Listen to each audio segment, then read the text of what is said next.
لله الحمد لله نحمده ونستعينه ونستغفره ونعوذ بالله من شرور أنفسنا ومن سيئات أعمالنا من يهده الله فلا مضل له ومن يضلله فلا هادي له ونشهد أن لا إله إلا الله ونشهد أن سيدنا ومولانا محمدا عبده ورسوله صلى الله تعالى عليه وعلى آله وصحبه أجمعين.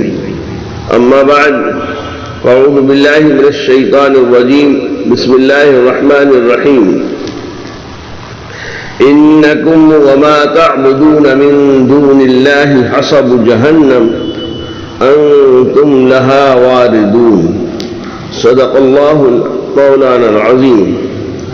وقال النبي صلى الله عليه وسلم الكيس من دان نفسه وعمل لما بعد الموت والعاجز من أتبع نفسه هواه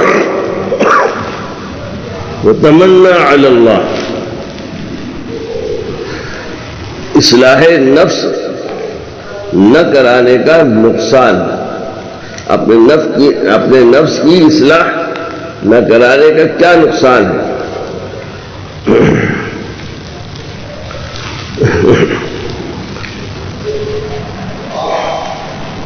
جب انسان کا نفس منمانی کرتا ہے تو پھر اس انسان کی بربادی کے لیے اس سے زیادہ کسی اور چیز کی ضرورت نہیں.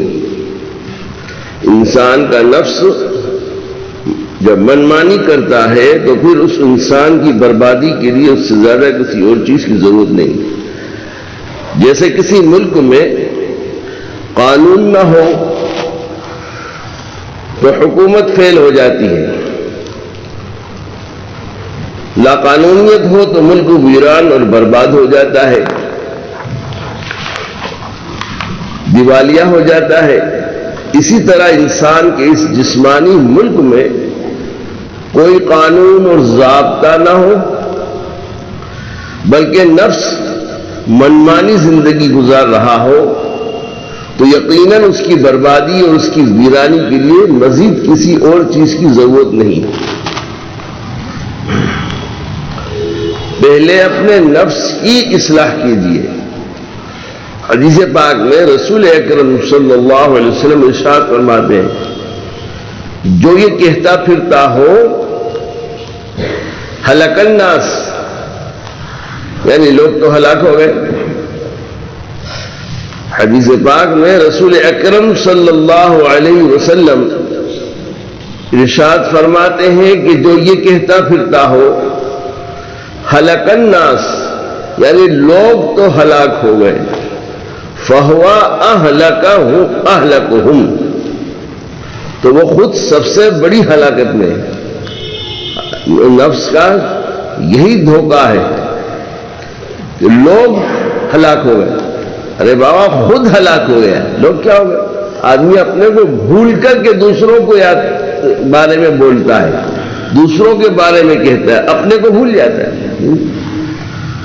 بعض جیسے ہم لوگوں کا مزاج ہے، کوئی کسی کی طرف ہم انگلی اٹھاتے ہیں، آپ دوست کہتے ہیں دیکھو بھائی کوئی ایسا کام نہ کرو کہ کوئی انگلی اٹھائے، پھر بھی کوئی انگلی اٹھاتا ہے، کہتا دیکھو وہ جا رہا.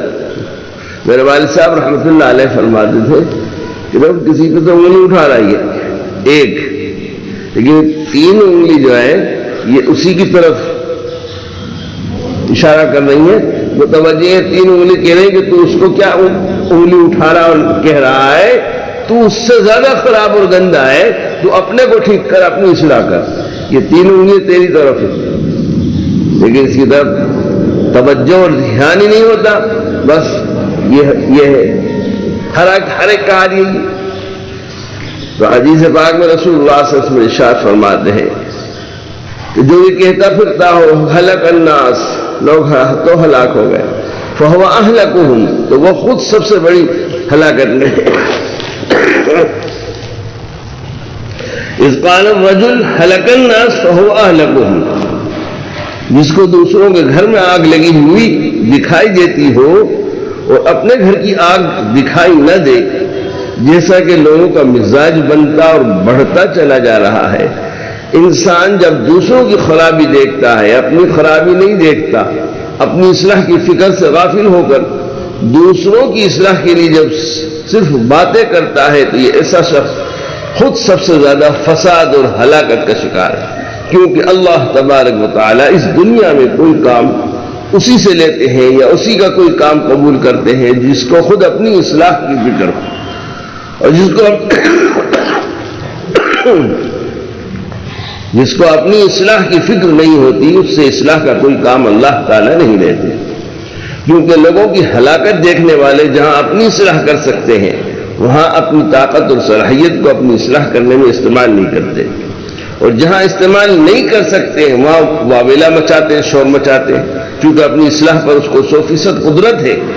ہر آدمی کو اپنی اصلاح کرنے پر 100%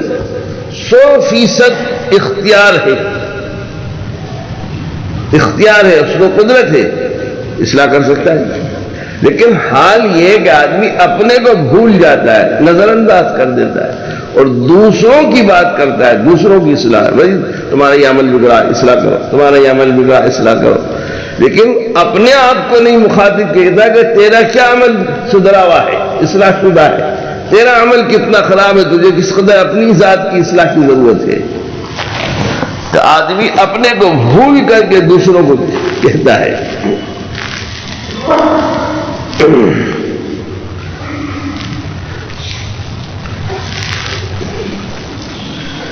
لیکن آپ اپنے آپ کو جدھر جائیں پھیر لیں، اس پر قدرت ہے، لیکن اس پر محنت نہیں کرتا، اور ساری دنیا کی آگ بجھانے پر قدرت دکھا رہا ہے، جی اپنے گھر کی آگ نہیں بجھاتا، جی اور ساری دنیا میں آگ لگی کہ وہاں چلے جاؤ، وہاں چلے جاؤ، وہاں بجھا دو، وہاں کر دو، وہاں کر دو، دنیا کی آگ بجھانے کی فکر میں ہے، لیکن اپنی آگ بجھانے کی فکر نہیں، اپنی کہ میرے اندر کتنی خرابیاں ہیں، کتنی نافرمانیاں اور گناہ ہیں، میں جہنم کی طرف دوڑا چلا جا رہا ہوں، میں اپنے آپ کو بھی تو بچا لوں، پہلے تو اپنی ذات مقدم ہے۔ جو آدمی دوسروں کی فکر میں ہو اور اپنے کو بھول جائے، اس سے بڑا کوئی بیوقوف نہیں، اس سے بڑا کوئی نادان نہیں، ارے اپنی پہلے مقدر ہے۔ آپ دیکھیے قرآن کریم کی دعاؤں میں اور احادیث مبارکہ میں جو دعائیں آئی ہیں، اس میں پہلے اپنی ذات کو مقدم کیا ہے۔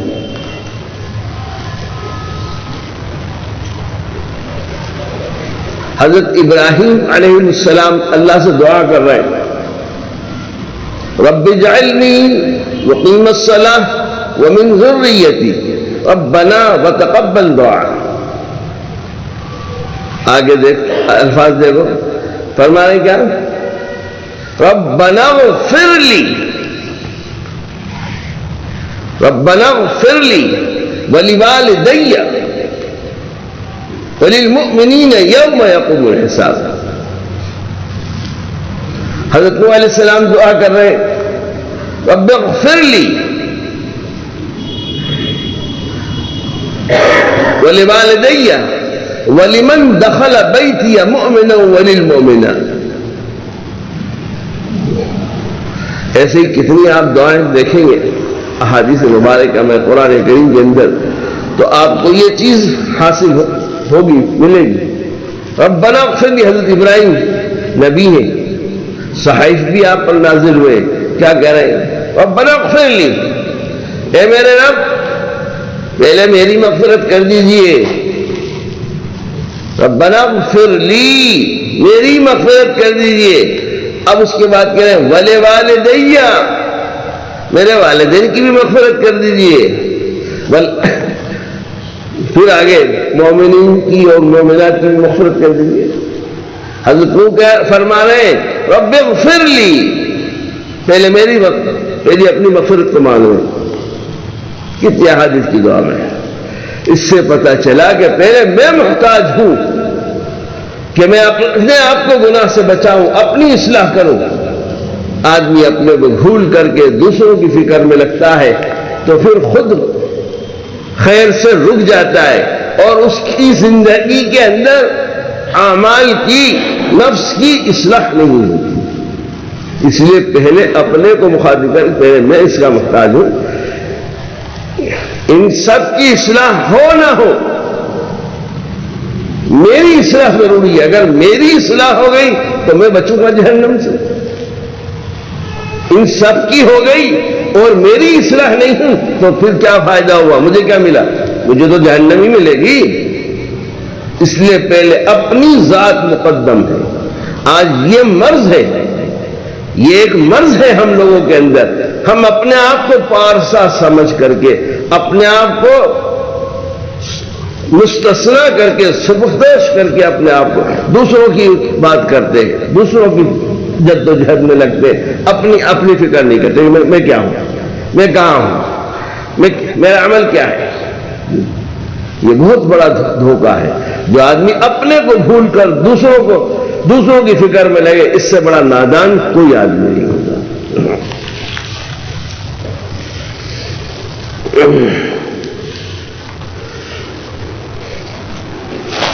اسی لیے حدیث شریف میں ایسے لوگوں کو فہوا اہلکہم کہا گیا، جو دوسروں کو کہے اہلک الناس، لوگ ہلاک نہیں، لوگ ہلاک نہیں ہو، تو ہلاک ہو گیا، تو ہلاک ہو گیا. تو اپنے آپ کو ہلاکت سے بچانے کی کوشش نہیں کر رہا ہے. اس کی فکر تجھے نہیں ہے، اس کی محنت نہیں ہے کہ میں ہلاکت سے بچ جاؤں. لوگوں کو کہہ رہے ارے لوگ ہلاک ہو گئے، ارے لوگ ہو گئے. اب لوگ ہلاک نہیں ہو، تو خود ہلاک ہو. اسی لیے کسی شاعر نے کہا، غیر کی آنکھوں کا تنکا تجھ کو آتا ہے نظر، غیر کی آنکھوں کا تنکا تجھ کو آتا ہے نظر، اپنی آنکھوں کا ذرا شہتیر اے غافل تو دیکھ. اپنی آنکھوں کا شہتیر تو تجھے نہیں دکھتا اور دوسروں کا تنکا تجھے دکھتا ہے. اس کا مطلب یہ ہے کہ تم راستے سے بالکل بھٹکے ہوئے ہو. اس لیے شریعت کے احکام میں انسانی مملکت پر اور انسانی جسم پر خدائی راج کو قائم کرنا چاہیے. کسی کے مقابل میں، نفس کے مقابل میں ہمیشہ، نفس کے مقابل میں ہمیں نفس کے راج کو ختم کرنا چاہیے. نفس کے مقابلے میں ہمیں نفس کی حکومت کو ختم کرنا چاہیے. بس کوئی تیسری چیز نہیں ہے. یہ آپ کی مجلس، خانقاہ، معمولات، مجاہدہ، مشائخ، اس سب کا نچوڑ اور خلاصہ یہی ہے کہ میرے جسم پر، میری ذات پر جو نفس نے حکومت کر رکھی ہے اور میں اس کا غلام بن کر جی رہا ہوں، نہیں، اپنے جسم پر نفس کی حکومت کو ہٹا کر، الگ کر کے اپنے رب کی احکامات کی حکومت اس کے اوپر لاگو کر کہ حکم چلے گا اللہ کا. جی، حکم چلے گا اللہ کا، طریقہ ہوگا نبی کریم صلی اللہ علیہ وسلم کا. اے نفس، تجھے اس کا پابند ہو کر کے چلنا پڑے گا. تو اپنی تیری کوئی حکومت نہیں، حکومت میرے اللہ کی ہے. میرے جسم پر حکومت اللہ کی ہے. اللہ کی حکومت چلے گی، تجھے اللہ کے ہر حکم کا پابند ہونا پڑے گا. یہ جنت تک پہنچنے کا راستہ، اللہ کو راضی کرنے کا راستہ، اللہ کی محبت حاصل کرنے کا راستہ، اللہ کا قرب حاصل کرنے کا راستہ، اللہ کی ذات عالی کا تعلق مع اللہ حاصل کرنے کا راستہ یہ ہے کہ ہمارے جسم پر اللہ کی حکومت ہو، اللہ کے احکامات کی حکومت ہو، طریقہ نبوی کے ساتھ. لیکن ہم اپنے آپ کو ٹٹولے، تنہائی میں بیٹھے، جی آنکھیں بند کر کے 10 منٹ 15 منٹ غور کریں، سوچیں میرے جسم پر، میرے اس ہاتھ پر، میری زبان پر، میری آنکھوں پر، میرے ہاتھ پر، میرے پیروں پر، میرے قلب پر، میرے دل پر کس کی حکومت ہے؟ نفس کی حکومت ہے یا اللہ کی حکومت ہے؟ مطلب یہ سب اللہ کا حکم پورا کر رہے ہیں یا نفس کی بات مان کر کے نفس کی غلامی میں جی رہے ہیں؟ اس لیے مشائخ فرماتے ہیں انسان کے ہاتھ کا مارا ہوا، انسان کے ہاتھوں سے مارا ہوا مرڈر کر دیا، قتل کر دیا، یہ قتل شدہ آدمی جو انسان کے ہاتھ سے قتل ہو گیا، مر گیا، یہ تو ممکن ہے جنت میں چلا جائے گا۔ یہ قتل ہونا بے کسی بے بسی کے عالم میں بے قصور قتل ہوا، جان سے مار دیا گیا، تو اس کی یہ بے قصوری اور لاچاری، بے کسی، مجبوری ممکن ہے اس کو جنت میں داخل کر دے۔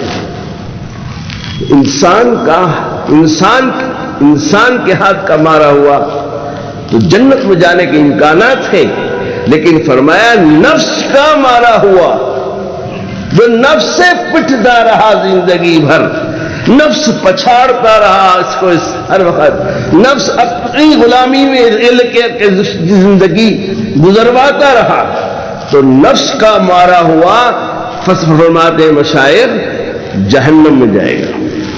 نفس کا مارا ہوا جہنم میں جائے گا، انسان کا مارا ہوا ممکن ہے کہ جنت میں چلا جائے گا۔ سمجھا کتنا فرق، کتنی بڑی بات ہے کہ انسان کے ہاتھ سے مارا تو امید ہے ہو سکتا ہے جنت میں چلے جائے، لیکن نفس کا نے مارا اس کو، اس نفس نے اللہ کے حکم کی بجاوری نہیں کرنے دی، اپنی منوائی اور اسی حال میں موت آ گئی، مر کے چلے گئے، جہنم میں پھینک دیا جائے۔ یہ ذہن میں اس بات کو ذہن میں رکھیں، انسان کے ہاتھ کا مارا ہوا جنت میں چلا جائے گا، نفس کا مارا ہوا جہنم میں جائے گا۔ اب میں اور تم سب ٹٹول لیں اپنے آپ کو کہ ہم نفس کے مارے ہوئے چل رہے ہیں، زندگی بسر کر رہے ہیں یا اللہ کی مان کر کے چل رہے ہیں۔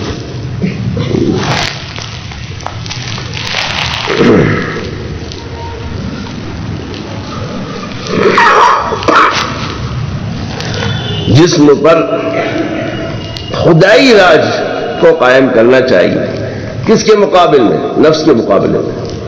ہمیں نفس کے راج کو ختم کرنا ہے، بس کوئی تیسری چیز نہیں۔ انسان کا سب سے بڑا دشمن اس کا نفس ہے۔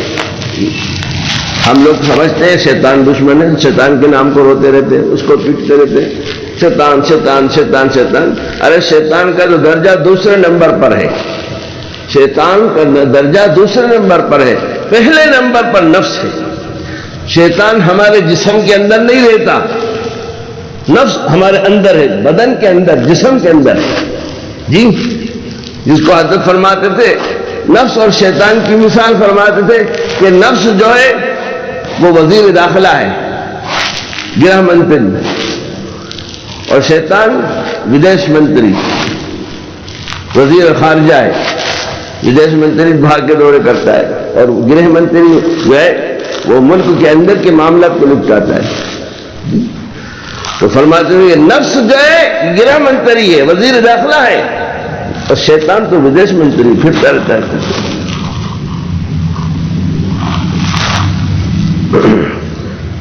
میرے دوستو، شیطان نفس کا معاون ہے،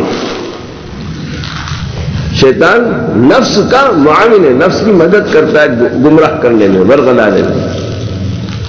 چنانچہ حکیم الامت مجدد الملت حضرت مولانا شاہ اشرف علی صاحب تھانوی رحمۃ اللہ علیہ سے کسی نے پوچھا کہ شیطان سے بھی بڑا کوئی دشمن ہے؟ تو حضرت تھانوی علیہ الرحمٰن نے فرمایا کہ شیطان کو کس نے بہکایا تھا؟ شیطان کو اس کے نفس نے بہکایا تھا نا، اس لیے انسان کا سب سے بڑا دشمن خود اس کا نفس ہے۔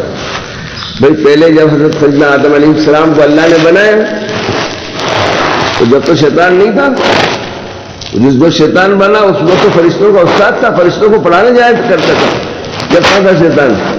سمجھ آ رہی بات؟ جب شیطان کہاں تھا؟ وہ تو شیطان بنا حضرت آدم کو سجدہ نہ کرنے کے بعد، سجدہ نہ کرنے کے بعد بنا شیطان۔ تو جب شیطان تھا ہی نہیں تو پھر کیوں اس نے حضرت آدم کو سجدہ نہیں کیا؟ کس چیز نے روکا اس کو؟ جی حضرت نے فرمایا اس کے نفس نے روکا، نفس نے روکا۔ تو معلوم ہے نفس ایک نمبر پہ ہے، شیطان دوسرے نمبر پہ۔ نفسانیت کی وجہ سے اس نے حضرت آدم کو سجدہ نہیں کیا۔ نفس کے اندر کبر بھرا ہوا ہے، غرور تکبر بھرا ہوا ہے جی۔ اس نے کیا رہے خلقتہ من نار وخلقتہ من طین، ارے یہ تو مٹی سے بنایا اور میں آگ سے بنایا گیا ہوں، جی میں طاقتور، یہ کمزور، طاقتور کے سامنے کمزور جھکتا ہے، جی کمزور طاقتور کے سامنے نہیں جھکتا. یہ مغروریت النفس، یہ نفس کی خصلت ہے.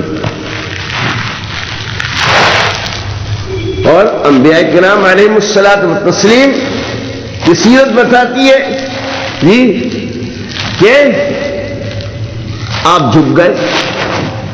ایک موقع پر جب صلح ہوئی تو کافروں نے کہا کہ کوئی اگر ہمارا آدمی مسلمان ہو جائے گا تو واپس تمہیں ہمیں دینا پڑے گا، واپس ہمارے پاس لوٹانا پڑے گا. اللہ کے نبی نے قبول کر لیا، ٹھیک ہے اگر کوئی ہوگا دے دیں گے واپس. ایک ہو گئے مسلمان، ایک قبیلے کے فرد مسلمان ہو گئے، ایمان لے آئے. دیکھا انہوں نے، اب ان کو پتہ لگ گیا کافروں کو کا ایگریمنٹ ہے کہ چلو محمد کے پاس صلی اللہ علیہ وسلم آئے، کہا وہ فلانا مسلمان ہو گیا، ہمارا آپ کا ایگریمنٹ ہے، اس کو واپس دو.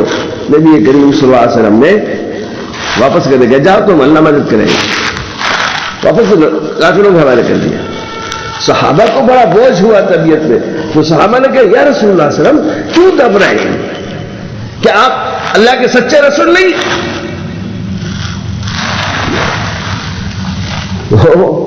طاقت کے باوجود جھک جانا، نم جانا، جی یہ کمال کی بات ہے،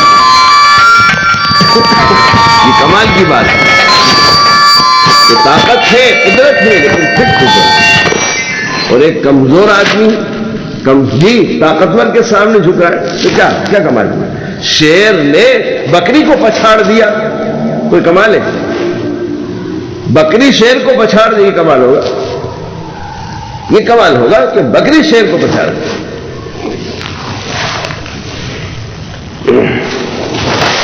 اس لیے انسان کا سب سے بڑا دشمن خود اس کا نفس ہے. اللہ کے یہاں کہ توبہ کے آنسو کی قدر، اللہ تبارک و تعالیٰ کی عظمت شان یہ ہے کہ اس کو اپنی تعریف اتنی پسند نہیں جتنا گناہ گار بندوں کے آنسو پسند ہے.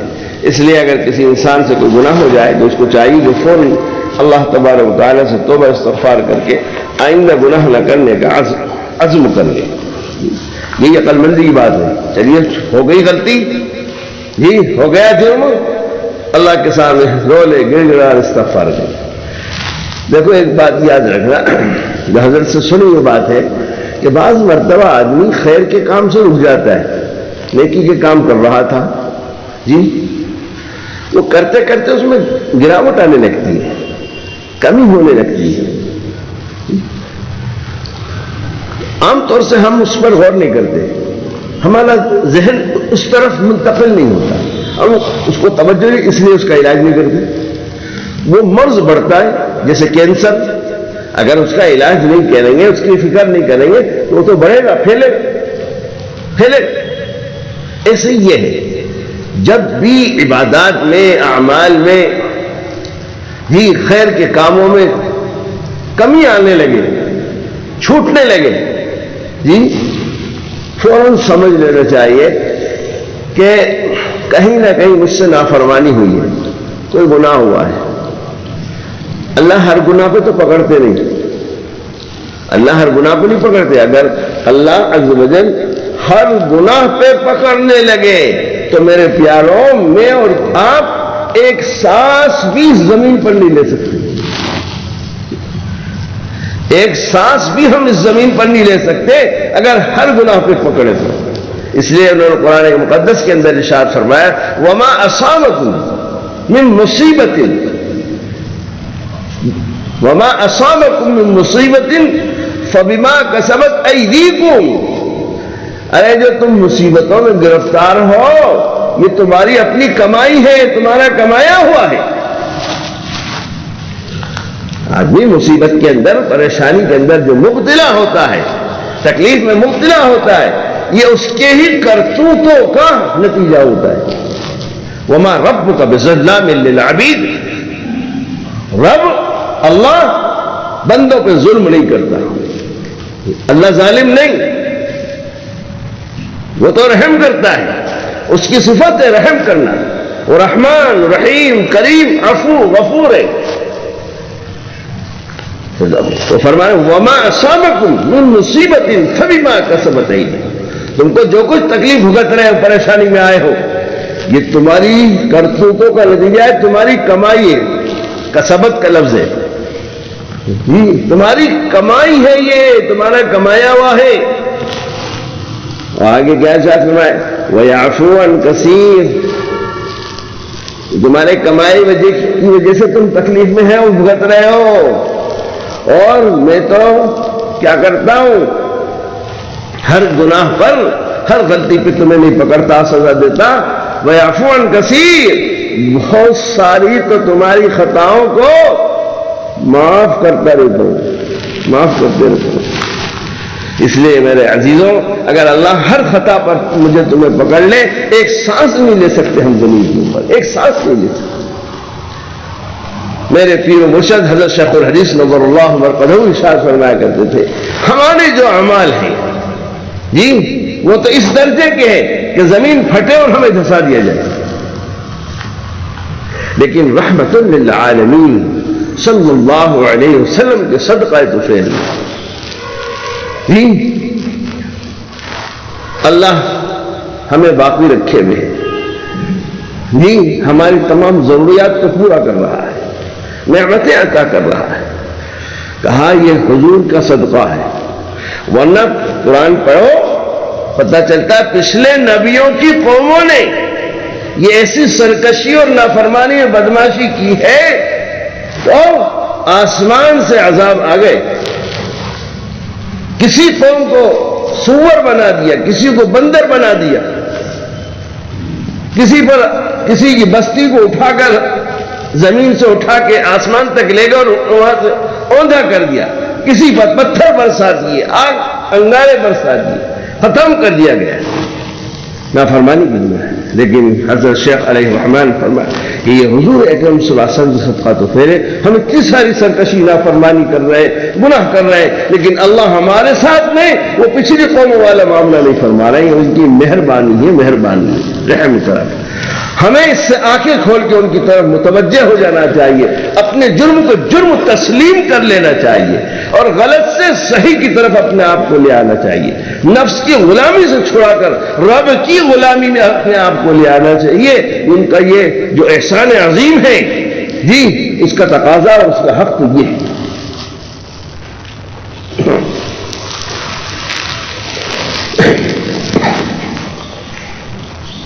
اگر آپ سے کوئی کہے کہ صاحب آپ ایسے ہیں ویسے ہیں تو آپ خوش ہو جائیں کہ میری طرف تو تعریف ہو رہی ہے۔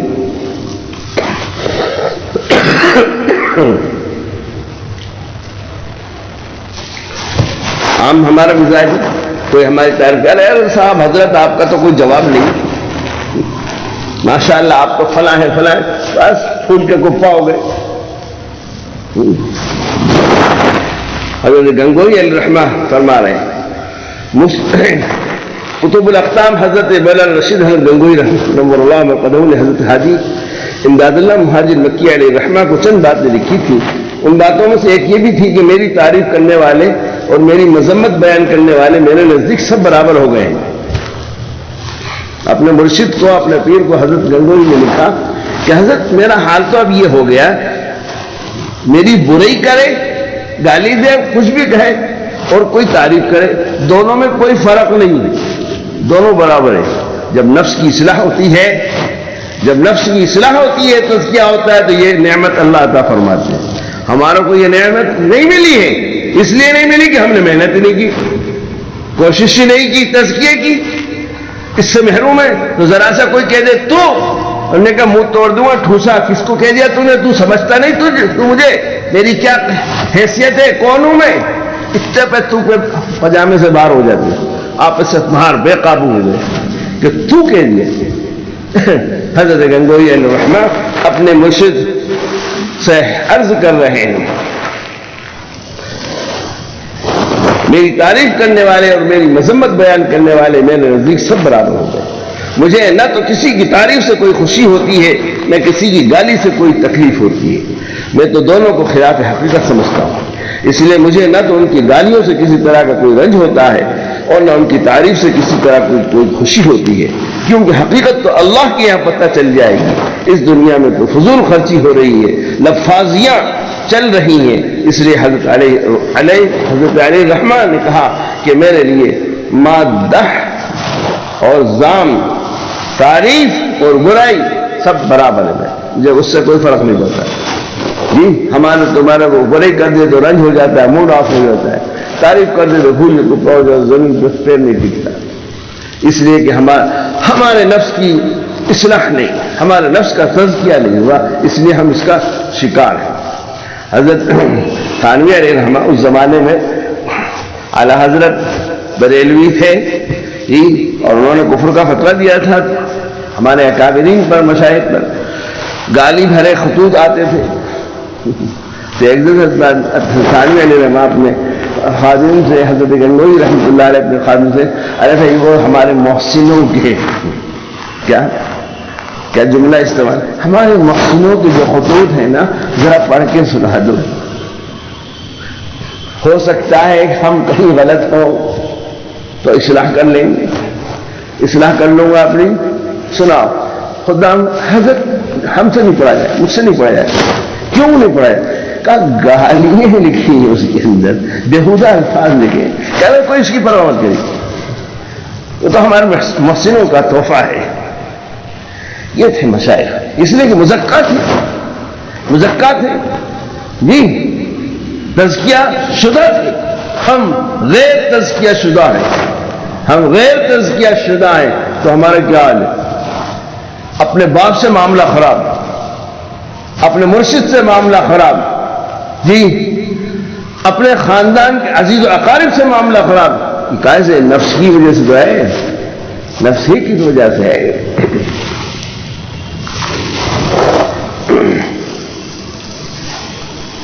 ایک آدمی کا واقعہ سن لیجیے.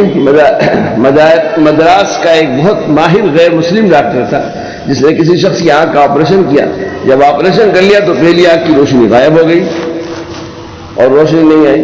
جب دوسری آنکھ کا آپریشن کرنا شروع کیا تو پہلی آنکھ میں 40-50% روشنی آ گئی. تو وہاں موجود مسلم ڈاکٹر نے اس سے کہا تھینک یو، شکریہ آپ کا بھائی، بہت بہت شکریہ. اس پر اس غیر مسلم ڈاکٹر نے فوراً کہا تھینک مائی گاڈ، میرے اللہ کا شکریہ. کافر کہہ رہا اور مسلمان کہہ رہے آپ کا شکریہ. اس پر اس غیر مسلم ڈاکٹر نے فوراً کہا تھینک مائی گاڈ، یعنی اس غیر مسلم ڈاکٹر نے مالک کا شکریہ ادا کیا اور یہ کہا کہ اگر میرا کمال ہوتا تو پہلی آنکھ میں روشنی ضرور آتی، لیکن اس میں تو بالکل روشنی نہیں آئی. اس کا مطلب یہ ہے کہ اس میں میرا کوئی کمال نہیں بلکہ مالک کا کمال ہے. لہذا تعریف کے لائق اور مستحق وہی مالک ہے، میں نہیں ہوں. میرے دوستو، اسی لیے کہا جاتا ہے کہ اگر کسی کی تعریف کرنی ہو تو الحمدللہ کہو، کسی کی تعریف کرنی ہو تو الحمدللہ کہو. مثلا اگر برتن پسند آئے تو اس میں برتن کا کوئی کمال نہیں، برتن بنانے والے کا کمال ہے. اگر کسی کو ظروف برتن پسند ہو تو اس میں ظروف کا، برتنوں کا کوئی کمال نہیں بلکہ وہ بنانے والے کا کمال ہے. اگر کسی کو کوئی مصنوع پسند آ جائے تو اس میں مصنوع کا کوئی کمال نہیں بلکہ صانع کا کمال ہے. جو انسانوں کے ہاتھوں میں بنائی ہوئی چیزیں مختلف سے کو ہیں، آپ کو وہ پسند آئے گا، ارے صاحب کیا بنایا، واہ صاحب کیا دماغ تھا، کیا اس کا کمال ہے. ارے جس نے بنایا اس کا کمال ہے. الحمدللہ کی 4 تفسیریں ہیں. اسی لیے کہا گیا الحمدللہ جو اللہ تبارک تعالیٰ کی تعریف نقل کی گئی ہے. ان سب تعریفوں کی 4 شکلیں ہیں. نمبر 1، اللہ تبارک و تعالیٰ اپنی تعریف خود کرے. دوسرا، اللہ تبارک و تعالیٰ کی تعریف بندہ کرے. اور تیسرا، بندہ بندے کی تعریف کرے. اور چوتھا، اللہ رب العزت اپنے بندوں کی تعریف کرے. یہ 4 شکلیں اللہ کے ساتھ مخصوص ہیں. یہ سب تعریفیں اللہ تبارک و تعالیٰ کی طرف لوٹتی ہیں. کسی بھی تعریف کا معاملہ بندے کی طرف نہیں لوٹتا. بندے کا اس سے کوئی کمال ثابت نہیں ہوتا بلکہ اللہ تبارک و تعالیٰ کا کمال ثابت ہوتا ہے. ایک مسئلہ کے ذریعے اس بات کی تشریح. دوستو، آپ لوگوں نے مسئلہ سنا ہوگا کہ غلام کی اپنی کوئی حیثیت نہیں ہوتی. غلام کی اپنی کوئی حیثیت نہیں ہوتی اور نہ اس کی ملکیت ہوتی ہے. غلام جتنی بھی بڑی گاڑی پر چڑھ کر جا رہا ہو، گاڑی اس کی نہیں ہے، وہ تو اس کے مالک کی ہے. جتنا بھی اچھا کپڑا پہن کر جا رہا ہو اور خوب واہ واہ ہو رہی ہو، تعریف ہو رہی ہو، یہ سب تعریفیں حقیقت میں اس کے لیے نہیں ہیں بلکہ اس کے مالک کے لیے. اسی لیے بزرگوں نے لکھا ہے کہ جو شخص یہ سوچے کہ اللہ تبارک و تعالیٰ کا شکر ہے کہ مخلوق کی نگاہیں میرے گناہوں تک نہیں پہنچتی ہیں، اللہ رب العزت کا کتنا کمال ہے کہ اس نے میرے ہزارہا گناہوں پر پلاسٹک کا ٹیپ چپکا دیا ہے جو بہت چمک رہا ہے. نیز آدمی یہ سوچے کہ جتنا عیب میں جانتا ہوں اس سے زیادہ اللہ رب العزت جانتے ہیں. اگر ایسی تعریف کر رہا ہے تو یہ تعریف اللہ کی. اسی کو شیخ سعدی علیہ رحمہ سمجھاتے ہیں کہ اے لوگو، میں اپنے عیوب جتنا جانتا ہوں اتنا تم نہیں جانتے. تم تو ایک دو عیب کو جان کر مجھے برا بھلا کہتے ہو، حالانکہ میں 100 عیب کے برابر ہوں. میں 100 عیب کے برابر، تم تو ایک دو جانتے ہو میرے عیب کو، میرے گناہ کو، میری برائی کو. میں تو 100 عیبوں کا عیب دار ہوں. تم میرے ایک عیب کو دیکھ کر میری برائی کرتے ہو، مجھے اس سے شکایت نہیں ہے. میں خوش ہوں کہ تم میرے عیب کم جانتے ہو، میرے عیب کم جانتے ہو، سارے عیب نہیں جانتے. میرے دوستو، اگر ہم یہ باتیں سوچیں گے تو لڑائی کبھی ہوگی ہی نہیں. ہم یہ سوچیں گے تو لڑائی کبھی ہوگی نہیں. حضرت جنید بغدادی رحمۃ اللہ علیہ کیسے بزرگ تھے، اللہ کے ولی تھے. اپنے مریدین کے ساتھ میں راستے سے گزر رہے تھے. کچھ لوگ بیٹھے تھے تو ہر زمانے میں مخالف ہوا کرتے ہیں جی. تو جب حضرت جنید بغدادی گزر رہے تھے تو کچھ لوگ بیٹھے تھے ایسے، تو ان میں سے کسی نے کہا دیکھو یہ کافر جا رہا، دیکھو یہ کافر جا رہا. حضرت جنید بغدادی نے سن لیا اور سن کر حضرت جنید بغدادی پر وجد طاری ہو گیا. بے خودی کا حال اور ایک عجیب کیفیت طاری ہوگی. جب حضرت کا حال نارمل ہوا تو مریدین نے کہا کہ حضرت اس نے تو کافر کہا تھا، آپ کو وجد آ گیا، غصہ آنا تھا، ہمیں حکم دیتے اس کو ٹھیک کر دیتے. کہا نہیں. کہا مجھے یہ خیال آ گیا جب اس نے کافر کہا تو مجھے خیال ہوا کہ اس امت کا کافر جب ایسا ہے جنید جیسا، تو جو اصل ایمان والے ہیں، اصل مسلمان ہیں، وہ کیسے ہوں گے. اس پر وجد آ گیا. اللہ ہم کو ذرا سا کوئی کچھ کہہ دے قطع تعلق، کوئی رابطہ نہیں رکھیں گے، کوئی میل جول نہیں رکھیں گے. کیا ہے یہ نفس کو سر پہ بٹھا رکھا ہے. نفس سر کے اوپر سوار ہے، نفس کی غلامی کے اندر اب جی رہے ہیں. جیسا نفس کہہ رہا ہے وہ کر رہے ہیں، اللہ جو کہہ رہا ہے، نبی صلی اللہ علیہ وسلم کی تعلیم، آپ کے ارشادات جو کہہ رہے ہیں، وہ سب ٹھوکر مار رہے ہیں.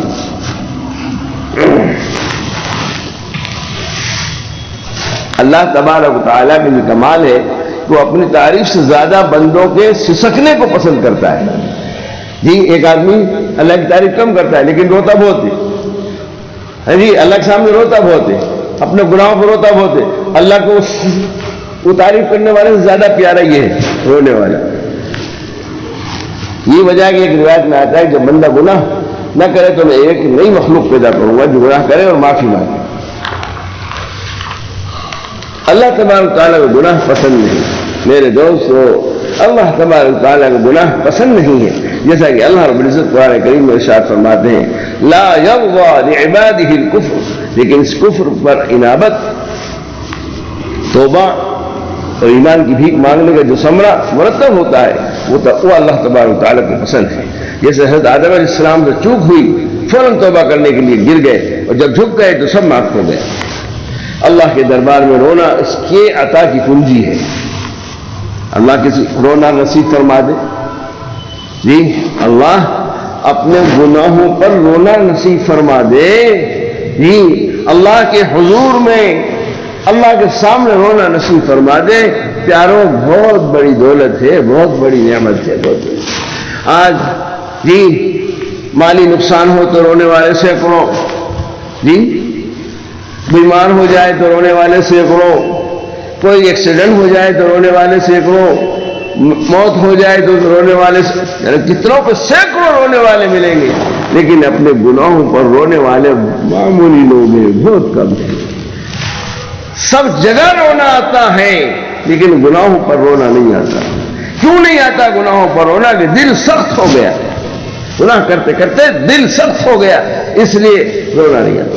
اور اللہ کو رونا پسند ہے۔ تعریف اللہ کی اتنی پسند نہیں، بندہ اللہ کی تعریف کرے جی وہ پسند نہیں ان کو، اس سے زیادہ پسند وہ بندہ ہے جو اللہ کے سامنے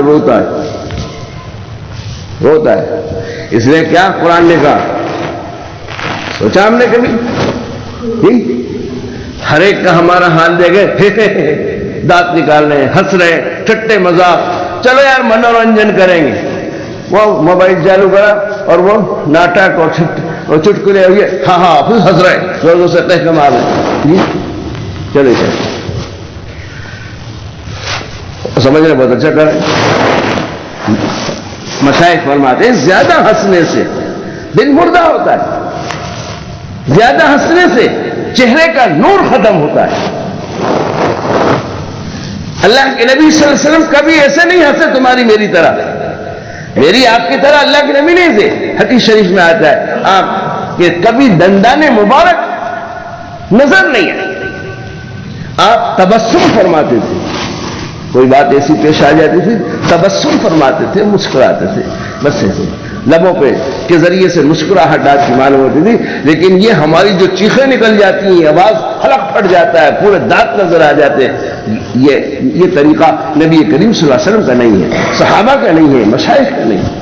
بات کوئی اچھی بات ہوئی خود مسکرا دیے بس جی، اس چیز سے دل مردہ ہو رہا ہے۔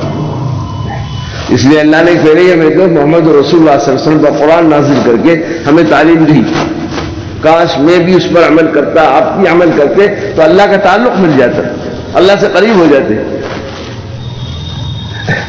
آپ دیکھیے بچہ آپ کا کوئی فرمائش کر رہا ہے جی، آپ کہ نہیں کریں گے، نہیں دیں گے، نہیں لائیں گے، بچہ بار بار کہ نہیں، اور جب وہ رونا شروع کر دیتا ہے،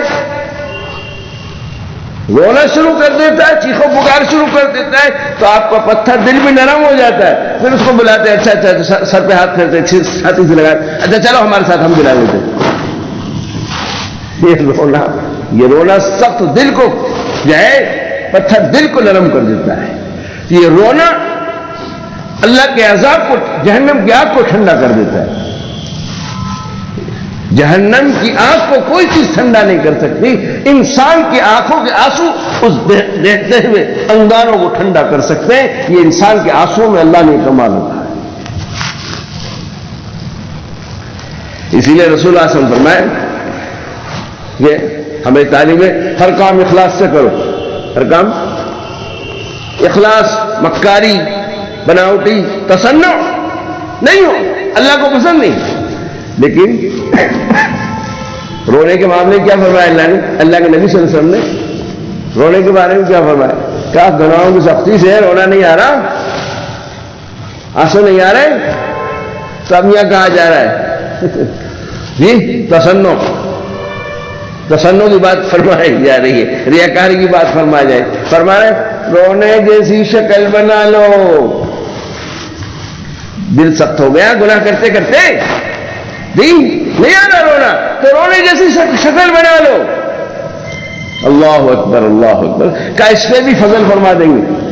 ہو سکتا ہے اس پر بھی پیار آ جائے، رونے جیسی شکل ہی بنا لو۔ دل پتھر ہو گیا ہے، آنسو نہیں آتا، تو رونے کی شکل بنا لو۔ اور قرآن نے کیا کہا جو میں کہہ رہا تھا وہ بات تو رہے گی، 10واں پارہ جی آخری رکوع ہے، اللہ کیا فرما رہے؟ فَلْيَضْحَكُوا قَلِيلًا وَلْيَبْكُوا كَثِيرًا۔ فَلْيَضْحَكُوا قَلِيلًا، ہنسو کم، قلیل کا لفظ، ہنسو کم، کم ہنسو، کم سے کم ہنسو، چہرے کا نور ختم ہوتا ہے، دل مردہ ہوتا ہے، تمہارا وقار مجروح ہو جاتا ہے، بار بار ہنسنا، غلط بات میں دانت نکالنا، ہنسنا تمہارے وقار کو، تمہاری عزت کو آگ لگا دے۔ اس لیے کہا قرآن میں اللہ فرما رہا ہے بندوں کو فَلْيَضْحَكُوا قَلِيلًا، ہنسو کم، وَلْيَبْكُوا كَثِيرًا، رو زیادہ۔ رونے کے بارے میں کثیر کا لفظ استعمال فرمایا، کثیر، بہت رو، کثیر کے معنی بہت زیادہ، کرو بہت زیادہ، اور ہنسو کم، ہنسو کم۔ ہمارا اس کا الٹا ہے، ہنستے بہت اور روتے معمولی کبھی، اور اللہ کے سامنے رونے والے تو آٹے میں نمک کے برابر بھی نہیں بچے۔ آبادی کو دیکھتے ہوئے، ایمان والوں کی تعداد کو دیکھتے ہوئے آٹے میں نمک کے برابر نہیں۔ اس لیے ہمیں اس بات پر عمل کرنا چاہیے، دماغ میں ہو، فَلْيَضْحَكُوا قَلِيلًا، کم ہنسو، کم سے کم ہنسو، وَلْيَبْكُوا كَثِيرًا، رو۔ حضرت شیخ المشائخ مولانا عبد القادر صاحب رائے پوری رحمۃ اللہ علیہ اتنا روتے تھے حضرت کہ اکثر جب دیکھو چہرے کی زیارت کرو، آنکھوں سے آنسو جاری ہی رہتے تھے، آنکھوں سے آنسو جاری رہتے تھے۔ یہ یہاں رخسار پر نشانات پڑ گئے تھے، مسلسل پانی جب گرتا ہے تو پتھر پہ نشان ہو جاتا ہے، تو یہ تو گوشت ہے، چمڑی ہے۔ حضرت رائے پوری علیہ الرحمہ کے چہرے مبارک پر مسلسل آنسوؤں کے بہنے سے یہ نشانات پڑ گئے تھے۔ اللہ مجھے بھی ایسا رونا نصیب فرمائے، آپ کو بھی نصیب فرمائے، امت کے ہر فرد کو ایسا رونا نصیب فرمائے۔ ہم دنیا کے نقصانات پر، حادثات پر تو ہم روتے ہیں، میرے پیاروں اس پہ کیا رونا، وہ تو مقدر کی چیز ہے جی، لیکن خیر فطری چیز ہے، آئے گا رونا، کوئی گناہ کی بات نہیں، لیکن اس سے کہیں زیادہ مجھے تمہیں اپنے اعمال پر، اپنے گناہوں پر، جہنم کے خوف سے، اللہ کے ڈر سے، اللہ کی پکڑ سے ڈرنا چاہیے، اس پہ رونا چاہیے۔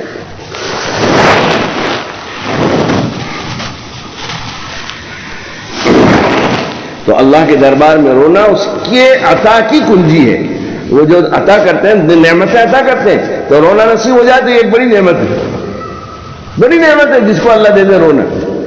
جی اللہ سے مانگنا چاہیے یہ بھی کہ اللہ تیری حضور میں گریہ بازاری کی توفیق عطا فرما، میں تیرے حضور میں خوب گریہ بازاری کروں۔ جی حضرت مدنی علیہ الرحمہ کے بارے میں کہا، حضرت تہجد میں تنہائی کے اندر ایسا روتے تھے، حضرت مولانا الیاس صاحب رحمۃ اللہ علیہ ایسے روتے تھے، ایسے روتے تھے جیسے کوئی بچے کو باپ پیٹ رہا ہو، خوب مار رہا ہو، اور بچہ چلاتا ہے اور بلکتا ہے۔ یہ حضرت اللہ کے سامنے تہجد میں تنہائی میں ایسے روتے تھے۔ مولانا الیاس صاحب رحمۃ اللہ علیہ بہادر صاحب، وہ مقبرہ ہے وہیں نظام الدین کے اندر، وہاں جا کر کے تہجد پڑھتے تھے، وہاں رونا دھونا کرتے، تو وہاں کی آواز بنگلے والی مسجد میں آتی ہے۔ آج کہاں بھائی ایسے رونے والے، آج امت کے لیے رونے والے، اپنے اعمال پر رونے والے، اللہ سے اپنا اس کا تعلق پر مانگنے کے لیے رونے والے کہاں ہیں بھائی، کہاں ہیں؟ دنیا کے لیے رونے والے تو بہت ہیں، اس پر رونے والے ہیں، اللہ ہمیں اس پر رونے والا نصیب فرمائے۔ ہاں وہ بھی بات رہ گئی، میں دوسری بات آ گئی کہ جب بھی کوئی نیک عمل چھوٹتا ہے اور خیر کے کام میں گراوٹ اور کمی آتی گناہوں کی وجہ سے، اللہ اس کی وجہ سے محروم کرتے ہیں، اس کی وجہ سے محروم کرتے ہیں۔ بندے کو پتہ نہیں، احساس نہیں ہوتا غفلت کی وجہ سے کہ کوئی گناہ مجھ سے ہوا ہے، فکر ہی اس کو احساس ہی نہیں ہوتا، توجہ نہیں ہوتی۔ حقیقت یہ ہے، اگر استغفار کر لے، توبہ کر لے، معافی مانگ لے، معاف ہو جائے گا، پھر چلتا رہے گا، اور نہیں کرا بڑھتا جائے گا، بڑھتا جائے گا، بڑھتا جائے گا۔ بعض اللہ پیار تو کرتا ہے نا ہم سے، ہمیں ڈائریکٹ کرتا ہے محبت، اور جس سے محبت ہو وہ ذرا سا کوئی غلط کام کرے تو آپ کو پسند نہیں ہے۔ آپ کا بیٹا آپ کے بیٹے سے کتنی محبت ہوتی ہے، اگر کوئی ایسا کام کر دے جس سے عزت پہ دھبا لگتا ہو، برا ہو، تو آپ کو کیسی تکلیف ہوتی ہے اس سے۔ ایسی اللہ مجھ سے تم سے پیار کرتا ہے، ہم سے بھی کوئی کام ایسا ہو جاتا ہے بس وہ ناراض ہو جاتا ہے، پکڑ کر لیتے ہیں۔ اس کی پکڑ کیا ہے؟ وہ رسی ڈال کے ہاتھ باندھ دیتے، اس کی پکڑ یہ ہے کہ خیر کے کام سے محروم ہو جائے گا، نیکیوں کے اندر کمی اور گراوٹ آنے لگ جائے، اس کا یہی علاج ہے، اللہ سے رجوع کر لے، اپنے جرم کو جرم تسلیم کر لے، اور یہ کہے کہ اللہ یقیناً مجھ سے گناہ ہوا ہے، ہوا ہوگا، بعض لوگ کہتے ہیں اللہ کوئی گناہ ہوا ہوگا معاف کر دیا، بے ہوا ہوگا کیسے؟ احتمال ہے، یہ تو ابھی بھی پڑھنے کو پارسا سمجھ رہا ہے کہ ہوا ہوگا، نہیں، کیوں کہے کہ یقیناً ہوا ہے، یقیناً ہوا ہے۔ نبی کریم صلی اللہ علیہ وسلم کی کسی دعا میں یہ احتمال والی بات نہیں ہے کہ ہوا ہوگا، اللہ کے نبی صلی اللہ علیہ وسلم نے تو تسلیم کیا ہے، تسلیم کیا ہے۔ ہمارے مشائخ اہل اللہ تسلیم کر، یقیناً اللہ یقیناً نافرمانی کی ہے، یہ ہے عبدیت، کیا ہے؟ یقیناً احتمال والی بات، یقیناً اللہ میں نے کی ہے تیری نافرمانی، میں نے گناہ کبیرہ کیے ہیں، کیے ہوں گے نہیں۔ بعض لوگ تلاوت کرتے ہیں خیر کے کام کرتے ہیں، اے اللہ جس میں جو کچھ غلطی ہوئی ہو معاف کر دینے کا قبول کروا لے، یہ شیطان کہلواتا ہے، گیا ہوئی ہو نہیں ہوئی۔ جب امام الانبیاء نبی کریم صلی اللہ علیہ وسلم فرما رہے ہیں نماز اتنی بہترین پڑھ کر کے تشہد کے اندر، جب وہ نبی کریم فرما رہے ہیں اللہم انی ظلمت نفسی ظلما کثیرا، اے اللہ میں نے اپنی جان پر ظلم کیا اور بہت بڑا ظلم کیا، تو تو کون سے آگے بڑھ سکتا ہے؟ تو کون پارسا بن رہی ہے کہ ہوئی ہوگی؟ اب نہیں، یوں کہ یقیناً ہوئی ہے، یقیناً غلطی ہوئی ہے مجھ سے، یقیناً گناہ میں نے کیا ہے، آپ نظر کرم فرما دیجیے، معاف فرما دیجیے۔ یہ عبدیت ہے، یہ بندے ہونے کی علامت ہے، اس پر اللہ کو پیارا ہے اور وہ معاف فرما دیجیے۔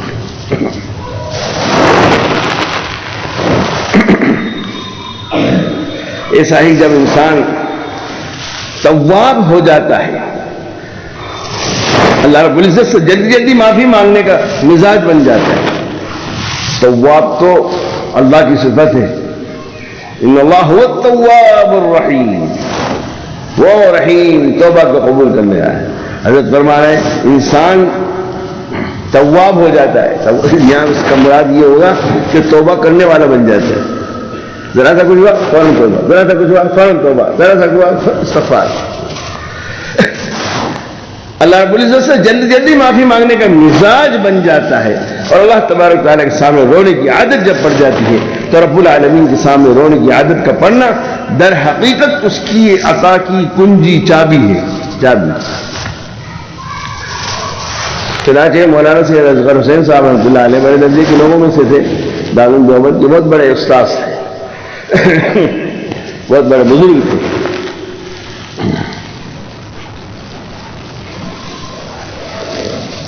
دادا جان قطب الاقطاب عارف اللہ زبردست مولانا شاہ عبد الغنی صاحب پورپوری مرقلو کے معاصر میں تھے، ان کے ہم عمر اور ان کے زمانے کے ساتھیوں میں تھے، دونوں میں دوستانہ تعلق تھا، دونوں جونپور میں پڑھاتے تھے۔ ایک مرتبہ مولانا سید اصغر حسین علیہ الرحمٰن سے لوگوں نے یہ کہا کہ حضرت دعا کر دیجیے یہ لڑکا بہت رو رہا ہے، حضرت دعا کر دیجیے یہ لڑکا بہت رو رہا ہے۔ تو حضرت نے فرمایا جاؤ اس کو رونے دو، جاؤ اس کو رونے دو۔ لوگوں نے کہا کہ نہیں حضرت دعا کر دیں کہ ٹھیک ہو جائے۔ تو حضرت نے فرمایا ارے بھائی اگر یہ بچہ بھی چپ ہو جائے گا تو آسمان سے عذاب نازل ہو جائے گا۔ عام طور سے لوگ آتے ہیں دم کر دیجئے بہت رو رہا ہے، تعبیر دے دو بہت رو رہا ہے، جی فرمایا ارے بھائی اگر یہ بچہ بھی چپ ہو جائے گا نہیں روئے گا تو آسمان سے عذاب نازل ہو جائے گا۔ یہ بچوں کا رونا اللہ کے عذاب کو روکنے کا ذریعہ ہے، کیونکہ تم تو روتے نہیں، روتے ہو تم لوگ کیوں؟ رویا کرو اللہ کے سامنے، اللہ عذاب کو روک دیں گے۔ اور آج تو خوب رونا، دن میں بھی رو، ہر نماز کی دعا میں رو، رات کو بھی رو، اللہ عذاب کو ٹال دے، امت پر مصیبت کو ہٹا دے، اللہ کو رونا پسند ہے۔ تو تمہارے بچوں کے رونے کی وجہ سے تمہاری طرف سے بھی کفایت ہو جاتی ہے۔ چنانچہ ایک حدیث شریف میں محمد رسول اللہ صلی اللہ علیہ وسلم ارشاد فرماتے ہیں اس دنیا میں یہ کمر خمیدہ بیمار بوڑھے، کمر جھکی ہوئی پریشان بوڑھے نہ ہوتے، دنیا میں یہ کمر جھکے ہوئے بڈھے بیمار پریشان نہ ہوتے اور یہ چھوٹے بچے رونے والے نہ ہوتے تو اللہ تبارک و تعالی آسمان سے عذاب برسا دیتا، اللہ آسمان سے عذاب برسا دیتا۔ پھر سو حدیث شریف میں محمد رسول اللہ صلی اللہ علیہ وسلم فرماتے ہیں اس دنیا میں یہ کمر خمیدہ، کمر جھکے ہوئے بوڑھے بیمار پریشان بوڑھے نہ ہوتے اور یہ چھوٹے چھوٹے بچے رونے والے نہ ہوتے تو اللہ تبارک و تعالیٰ آسمان سے عذاب برسا دیتا.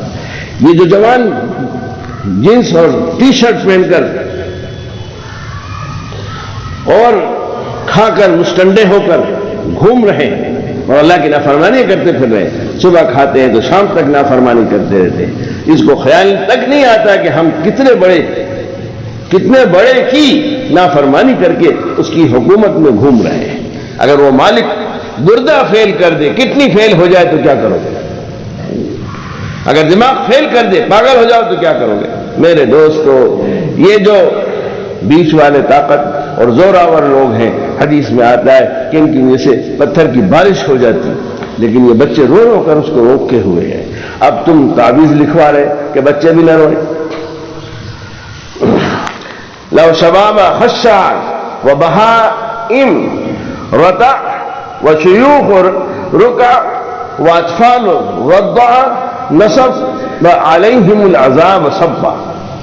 اگر عاجزی کرنے والے نوجوان, چرنے والے جانور, عبادت کرنے والے بوڑھے اور دودھ کے بچے نہ ہوتے تو اللہ تعالیٰ لوگوں پر سخت عذاب نازل کرے.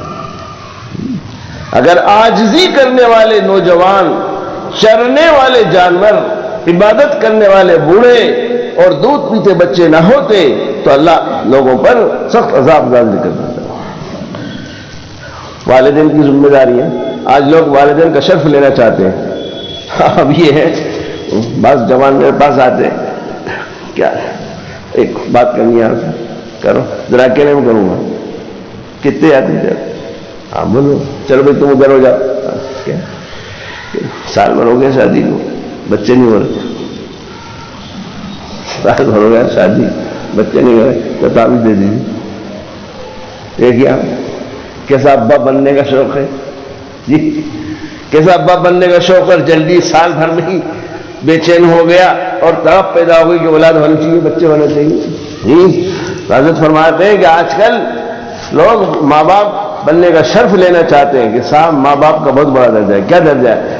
درجہ یہ کہ شیشی پلا دیا اور وہ شیشی منہ کے اندر رہی, آپ دفتر چلے گئے, وہ چلاتا رہا چلاتا رہا اور آپ کمانے چلے گئے, اور بعد میں کہتے ہو کہ میرے بچے اپنے ماں باپ کا خیال نہیں کرتے, ان کو نہ تعلیم نہ تربیت, تو پھر کیا کریں گے؟ میرے دوستو, اولاد کا اپنے ماں باپ کا خیال, ان کی خدمت, ان کی قدر, ان کی دیکھ ریکھ اس وجہ سے نہیں کرتی کہ اس نے تو اپنے ماں باپ کو پہچانا ہی, کیونکہ شیشی اس کی ماں اور شیشہ اس کا باپ, تو قدر کس کی کرے؟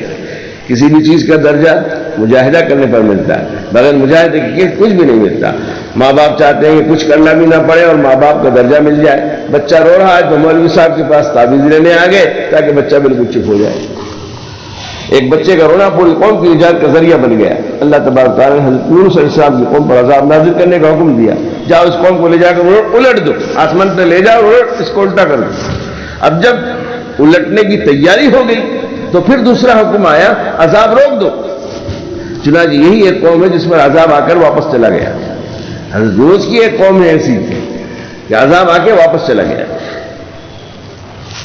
اور جب اس کی وجہ پوچھی تو اللہ تبارک تعالیٰ کی طرف سے جواب آیا کہ جب فرشتے یہاں سے عذاب لے کر چلے تھے, آسمان سے عذاب لے کر چلے اس بستی کو ہلاک کرنے کے لیے, ختم کرنے کے لیے, مٹانے کے لیے, تو ایک بچہ رو رہا تھا, ایک بچہ رو رہا تھا. تو اللہ تبارک تعالیٰ نے فرمایا کہ جس قوم میں کوئی رو رہا ہو اس قوم پر میں عذاب نازل نہیں کرتا. آج میرے پیاروں, رونے والوں کی کمی ہے, اس لیے امت مسلمہ پوری دنیا میں اور پورے ہندوستان کے اندر آفتوں اور مصیبتوں میں, دشمنوں کے نرغے میں پھنسی ہوئی ہے. ابھی مجلس سے پہلے میں اپنے اساتذہ سے بات کر رہا تھا جی, ان سے یہی میں نے کہا ہمارے پاس سب سے بڑا ہتھیار دعا ہے. مومن کو اللہ نے سب سے بڑا ہتھیار دعا دیا ہے. اسی لیے نبی کریم صلی اللہ علیہ وسلم فرمایا الدعاء مخ العبادت, تمام عبادت کا مغز دعا ہے. دعا میں وہ طاقت ہے ناممکن کو ممکن بنا دے, ناممکن کو ممکن بنا دے. اسے دعا کو اس ہتھیار ہمارے پاس ہے، استعمال نہیں کرتے. اس لیے میں نے اپنے اساتذہ کو بھی اس بات کی میں نے گزارش کی ان حضرات سے، آپ سے بھی کرتا ہوں. 24 گھنٹے میں ہمارے مشائخ فرماتے ہیں، آج کل بہت تاکید سے اس بات کو فرما رہے ہیں، 24 گھنٹے میں سے کچھ وقت ابتدا میں آپ 5 منٹ کر لیجیے، جی لگے 10 کر دینا، 15 کر دینا، 20 منٹ کر دینا، گھنٹہ کر دینا، لیکن طبیعت میں آمادہ ہے تو 5 منٹ سے کرو شروعات. تنہائی میں، اکیلے میں، تنہائی میں اللہ سے مانگو، دعا کی عادت ڈالو. 5 منٹ 10 منٹ دعا مانگو، اپنے لیے مانگو، پوری امت کے لیے مانگو، پورے انسان کے لیے. دعا کی بہت ضرورت ہے اس وقت، اور دعا ہی ہے جو تمہاری، میری اور پوری امت مسلمہ کی حفاظت اور مدد اللہ سے کروا سکتی ہے. باقی کچھ نہیں ہے، سب خالی ہاتھ پڑے ہوئے نیت سے. یہی ایک بہت بڑا ہتھیار ہے. لیکن میں نے اپنے اساتذہ سے یہ بھی کہا، ہمارے حضرت فرماتے تھے کہ ایک ہے دعا کا پڑھنا، جی ایک ہے دعا کا پڑھنا اور ایک ہے دعا کا مانگنا. مانگنے اور پڑھنے میں فرق ہے بھائی صاحب. سمجھتے آپ؟ مانگنا اور چیز ہے اور پڑھنا اور چیز ہے. پڑھنے پہ ثواب ملے گا، حدیث کی دعائیں پڑھیں گے، قرآن کی دعا پڑھیں گے، ثواب مل جائے گا ہر حرف پر، لیکن مسئلہ حل نہیں ہوگا. مسئلہ تو مانگنے پہ حل ہوتا ہے. مسئلہ مانگنے پر حل ہوتا ہے. مانگنے کو سمجھو اور پڑھنے. تم دعا جو کرتے ہیں نا ہر نماز کے بعد 5 بار حاضر بسم اللہ الرحمن الرحیم، بنا تیرا دنیا سے نام فی الاخرۃ حسنہ رب اجعلنی مقیم الصلاۃ اللہم اغفر لی ولی، یہ سب جو پڑھتے ہیں نا یہ سب پڑھنا ہے. ہم یہ دعا میں کیا پڑھیں؟ وہ رٹے ہوئے ہیں الفاظ، رجسٹرڈ ہو چکے ہیں، رجسٹر کر لیے زبان نے، آٹومیٹک نکلتے چلتے، اور وہ وہی الفاظوں پہ رٹے میں ہے نا، وہی برحمت کا یار. ہاں صاحب دعا مانگ لی، دعا مانگ کے آئے، اس کے کیا ملے گا رے بابا؟ ثواب مل جائے گا جو کچھ اس دعا آیتیں پڑھی قرآن کی اور حدیث کی دعا پڑھی، ثواب ملے گا. کام کچھ نہیں بنے گا. کام تو کب بنے گا؟ جب مانگے گا. ہمیں مانگنے کا حکم ہے، دعا پڑھنے کا حکم نہیں ہے، دعا مانگنے کا حکم ہے. ہم مانگتے نہیں، پڑھتے ہیں. مانگنا سیکھو. جب مانگنے والی امت بن جائے گی، جب میں اور آپ اللہ سے مانگنے والے بن جائیں گے تو وہ دو سخی داتا دینے لگ جائے گا، مسائل حل ہونے لگ جائیں گے، آفت پریشانی سے نجات ملتے مل جائے گی. کب مانگیں گے؟ مثال سے سمجھیے، آپ گھر سے نکلے، گھر میں آپ کے چھوٹے چھوٹے بچے ہیں، پوتا پوتی ہیں، نکلے، اب وہ سب آ جاتے ہیں، کہاں جا رہا ابا، کہاں جا رہا دادا، کہاں جا رہا نانا، کہاں جا رہا؟ ہاں میں بیٹا کام پہ جا رہے ہیں. لاؤ ہم کو پیسے دو، ہم چیز لائیں گے، ہمیں چیز دو. ہاں ابھی جاؤ جاؤ، ابھی کام ہے، پھر کریں جاؤ. نہیں یار ہم لیں گے، ہمیں دو، ہمیں دو، دادا دے دو، ابا دو. ابا تو کہنے کا نواز ہے، پاپا، ڈیڈی، انکل. اسلامی تحریر چھوڑ دی. لفظ ابا میں جو پیار ہے، جو محبت ہے، وہ پاپا میں نہیں، ڈیڈی میں نہیں. یہ پاپا ڈیڈی تو انگریزوں کا ہے، کافر مشرکوں کا لیا ہے ہم. انکل، ڈنکل، بھاجی کا ڈنٹھل. ابے چچا بول، کہ تو صاحب انکل کا ترجمہ ہے چچا، تو اپنی بھاشا بول. تو لفظ ابا میں جو پیار ہے وہ پاپا اور ڈیڈی میں نہیں. اس لیے اپنی اولادوں کو مت انگریزوں کا ناقل بنائے گی، ان سے ابا ہی کہلوائے گی. جی ممی، اماں بول. یہ اماں میں جب اب بچہ اماں بولتا ہے تو ماں کی ممتا پھٹ جاتی ہے، اس میں ایک درد ہے. اور ممی اس میں نہیں ہے. مدر، میری مدر، اماں کہنے میں شرم آ رہی. یہ چیزیں یہ چھوٹی چھوٹی چیزیں، اس پر بھی ہمیں دھیان دینا چاہیے. میرے پیاروں، اسلامی تہذیب سے اچھی کوئی دنیا کی کوئی تہذیب نہیں ہو سکتی. ہم نے اپنی اچھی تہذیب کو چھوڑ کر کے یہود و نصارہ کی تہذیب کو اپنا لیا.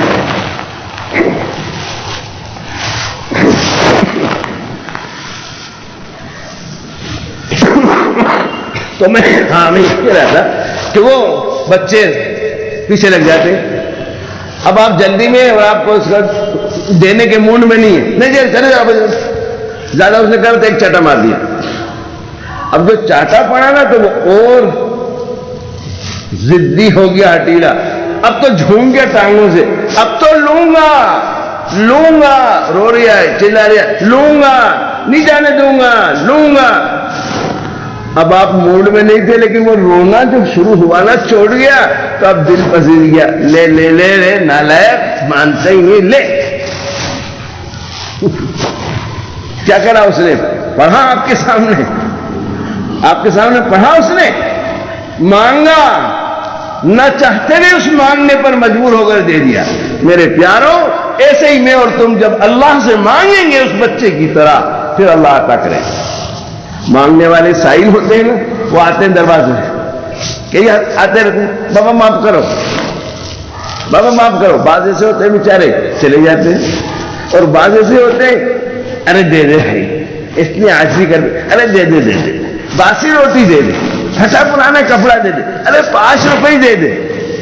آپ بھگا رہے دھکا نہیں, وہ اس کا مانگنے کا مجبور ہو جاتے. میں چاہتا ہوں لے دے دو بھائی, دے دو. میرے پیاروں, یہ ہے مانگنا. میں اور تم اپنے اللہ کے سامنے ایسے مانگیں گے, وہ رب راضی ہو کر کے دے گا. ہم مانگتے نہیں, پڑھتے ہیں دعائیں پڑھتے, اس لیے مانگنا سیکھیے.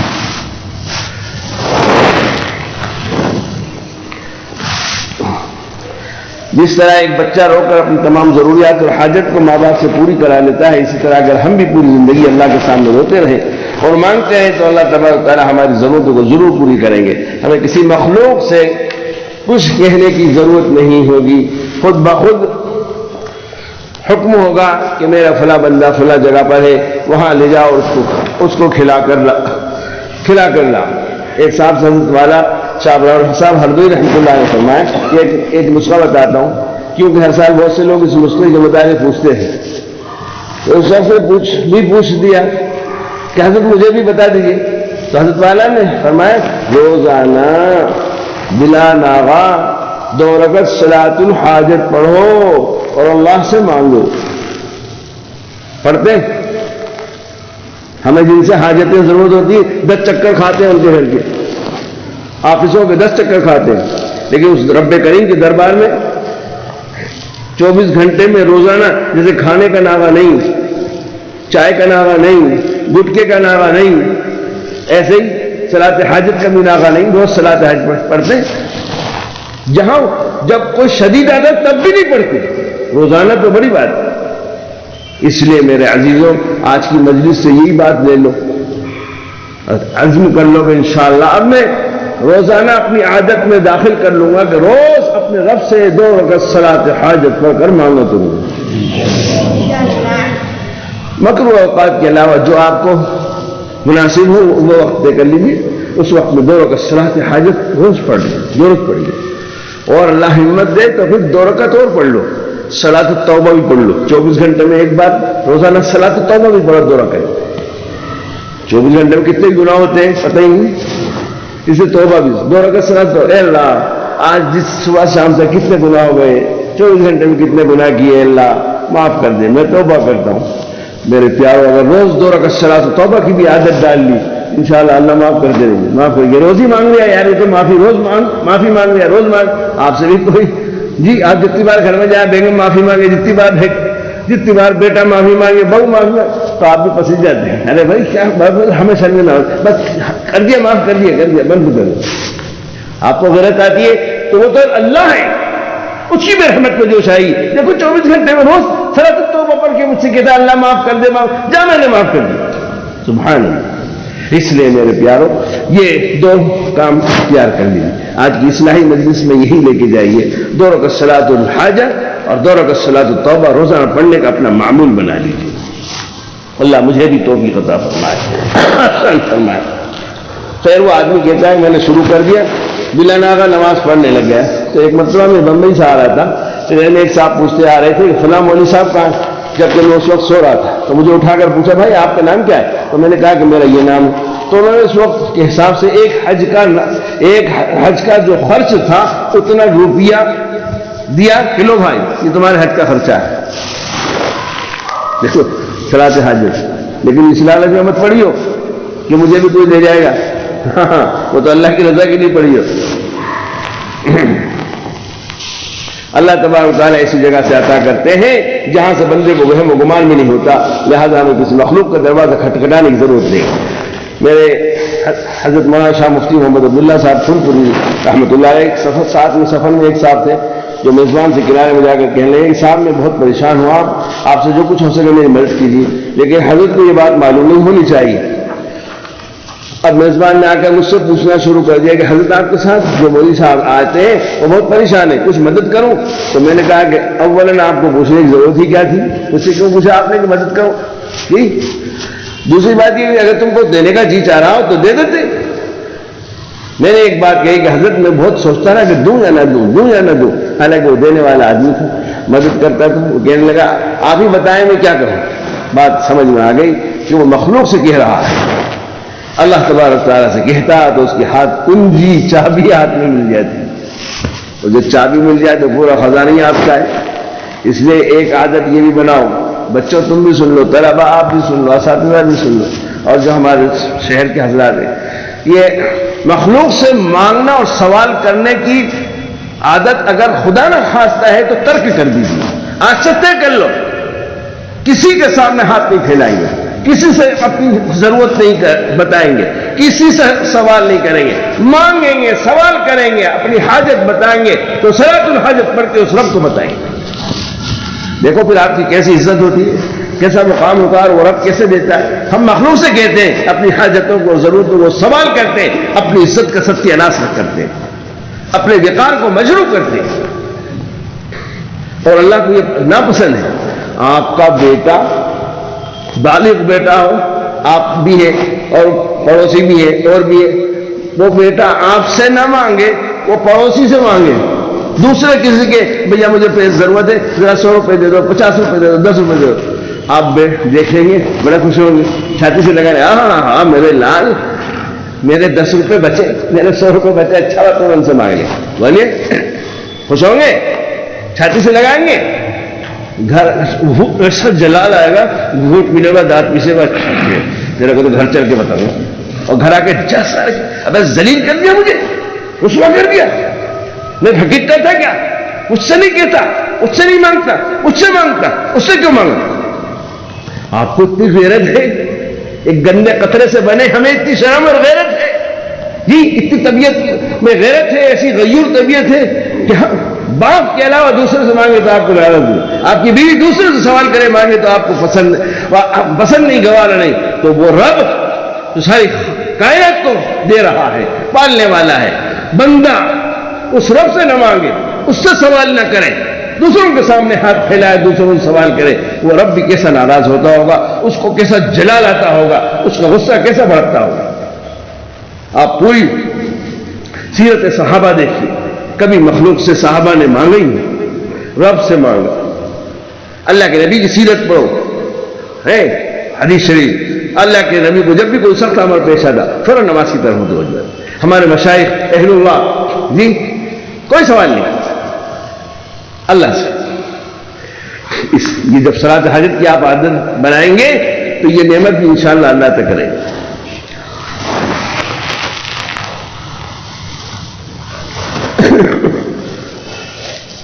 اللہ تبارک تعالیٰ سے کہتا بجائے مخلوق سے تو اس کی ہاتھ کنجی لگ جاتی، چابی مل جاتی، اور عزت سے لیتا اور عزت سے دیتا.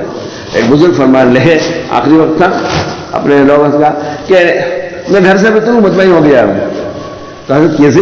وہاں ہزاری حالات تو نہیں دے گا، کوئی 10-20 لاکھ روپے چھوڑ کے جا رہا ہے، کوئی بڑی تجارت بزنس چھوڑ کے جا رہا ہے، کوئی وہ چھوڑ. تو حیرت ہوئی سننے والے. تو کہا حضرت کیسے؟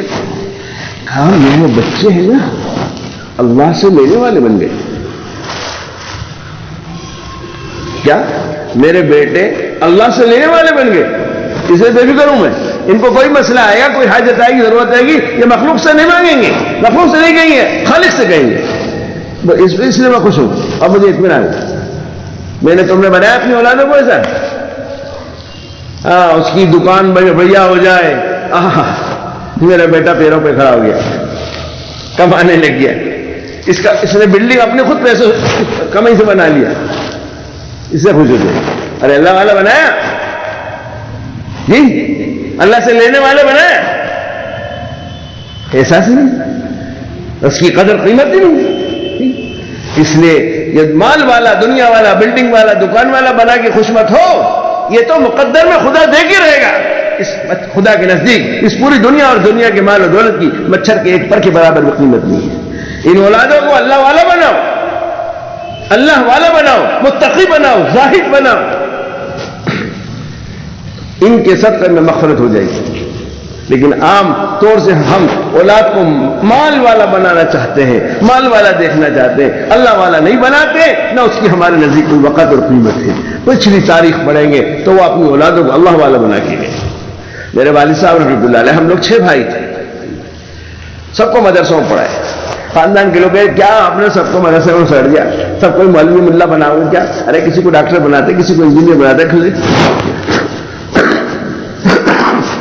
محبوب مسئلے لگے۔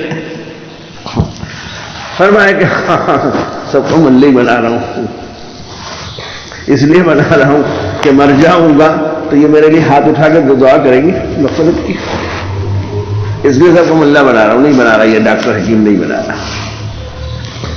آج کی اس ماحول میں کیا کون ہے جو اپنی اولاد کو بنائے؟ مدرسوں میں وہ لوگ بھیجتے ہیں، ان کے بچے پڑھتے ہیں، یا تو بے بس غریب ہیں بیچارے مالی اعتبار سے، یا پھر ایسے بچے آتے ہیں تو میں تو پوچھتا ہوں کیوں داخل کرو مدرسے میں، کیا بات ہے؟ ارے کہ بہت مستی کرتا ہے، پریشان، ہاں یہی تو ہمارے مقدر میں ہے۔ اب اس سے ہم ماتھا پھوڑی کریں گے، تم چین سے سکون سے رہنا چاہتے ہو، ہمیں مصیبت میں کہ بہت پریشان ہوں صاحب، پریشان بہت، جب ہی یاد آیا مدرسہ، یہ سمجھ کر کے اللہ کے دین کا علم پڑھ کر کے عالم دین اور خادم دین بنے، انبیاء کا وارث بنے۔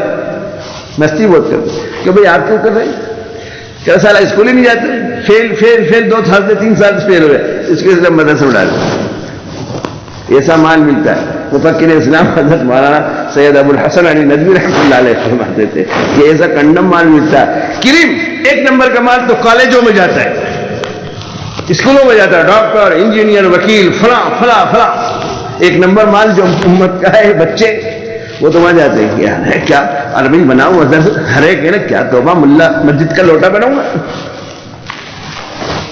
اس قسم کا طبقہ مدارس میں عام طور سے آپ دیکھیں، آپ دیکھو ذرا تلاش کرو، کسی کروڑ پتی کا، کسی بڑے تاجر کا بچہ ہے مدرسے میں، سب اس قسم کے بچے۔ حضرت مفکر اسلام مولانا علی ندوی رحمۃ اللہ علیہ فرماتے تھے یہ تو اللہ کے دین کا کمال ہے، برکت ہے کہ تم جس کو گھٹیا سمجھ کر کے، گھٹیا مال، نکما سمجھ تمہاری نگاہ میں جو ہوتا ہے، اس گھٹیا اور نکمے کو مدرسے کو دیتے ہو۔ یہ اللہ کے دین کی عظمت اور کمال ہے کہ اس نکمے اور گھٹیا کو بھی وہ محنت کر کے کام کو بنا دیتے ہیں۔ کتنے شریف، کتنے اسکولوں میں ہونے والے عالم دین بن گئے، مبلغ اسلام بن گئے۔ اس لیے اس پہ بھی نگاہ ہونی چاہیے۔ اللہ اگر اللہ تبارک و تعالیٰ سے کہتا، مانگتا تو اس کی ہاتھ کنجی لگ جاتی، عزت سے لیتا اور عزت سے دیتا۔ لہذا اللہ سے نہ کہنے کی جو عادت ہے وہ آج پریشان کر رہی ہے۔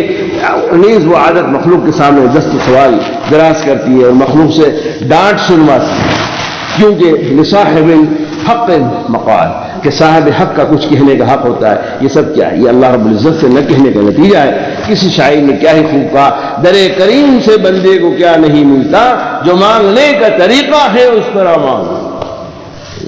اللہ تبارک و تعالیٰ یہ فرما رہے ہیں کہ میں داتا ہوں، اور ہم لوگ بینک چھوڑ کر دوسرے کا دروازہ کھٹکھٹا رہے ہیں۔ بس اللہ ہمیں سمجھ عطا فرمائے، فہم سلیم عطا فرمائے، عمل کی توفیق عطا فرمائے۔ مجھے کہنا تو نہیں چاہیے، لیکن دوسروں کی ترغیب کے ارادے سے کہہ رہا ہوں، اتنی عمر ہو گئی میری جی، پڑھ کے آنے کے بعد سے ہی جوانی سے امامت مکتب میں عمر ختم ہوئی جی، امامت کی عمر چلتی۔ یہ اللہ کی بہتر بزرگوں کی صحبت ان کی جوتیوں کے صدقے میں، جی ماں باپ کی تربیت کے صدقے میں نے اپنی اتنی عمر میں اتنا زمانہ امامت اور مکاتب میں رہا، لیکن کبھی میں نے الحمدللہ مسجد کمیٹی سے، انتظامیہ سے کبھی بھی ایک بار بھی نہیں کہا کہ میری تنخواہ بڑھائیے۔ مصلی نمازی کہتے تھے، وہ کہتے کہ ہم نے کمیٹی سے بات کی کہ تنخواہ بڑھاؤ، مہنگائی ہے، تو کمیٹی کہتی ہے وہ تو کہتے ہی نہیں ہے، تم کو کیا پڑی؟ تو کہا آپ کہہ دیجیے۔ تو میں نے کہا میں تو نہیں کہوں گا، میں جن سے کیوں کہوں؟ اللہ سے کہوں گا۔ تو یہ ایک نعمت اللہ نے مجھے عطا کی، اور نعمتیں تو بہت شمار بے شمار ہے، کیا کیا کہیں، لیکن یہ ایک بات ترغیب کے ارادے سے میں نے عرض کر دیا کہ میری زندگی میں کبھی میں نے سوال نہیں کیا، اور نہ کمیٹیوں سے کہا کہ میری تنخواہ بڑھا دو، تنخواہ جو ملی اسی میں گزر بسر کرا، نہیں کہا، کسی سے نہیں کہا۔ یہ بھی ایک اچھی چیز ہے، مخلوق سے کہیں، خالق سے کیوں؟ خالق سے سوال کریں۔ اللہ ہمیں توفیق عطا فرمائے۔